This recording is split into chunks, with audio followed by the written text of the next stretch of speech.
Kenapa vacuum cleanser sangat bagus? Pertama, ia memberi rangsangan kepada luka untuk menumbuhkan sel sangat cepat dengan kekuatan tekanan negatif yang ada pada mesin tersebut.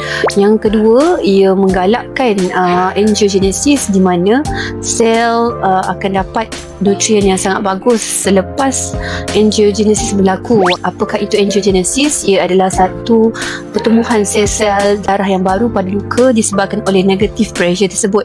Setelah berlakunya saluran darah banyak tumbuh yang baru di kawasan luka, seterusnya nutrien dalam badan kita akan terus direct pada luka, dan luka sangat cepat baik, luka sangat cepat kering, dan ia memberikan sinar baru kepada pesakit-pesakit kami bahawa luka mereka boleh cepat sembuh daripada apa yang di-expectation ataupun diberi tahu oleh doktor di hospital.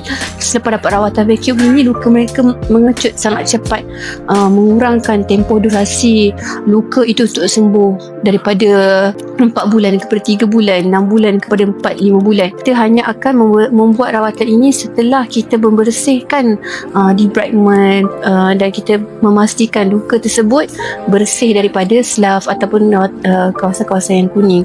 Seterusnya, kelebihan ketiga yang paling penting yang saya nampak dalam vacuum cleanser ini adalah air luka itu masuk ke dalam satu bekas mesin ini. Jadi luka ini susah mendapat jangkitan daripada luar, dan oleh itu luka akan cepat baik sebabnya tiada jangkitan dan tiada risiko jangkitan luar persekitaran, jangkitan yang lebih teruk seperti MRSA, SPL dan sebagainya.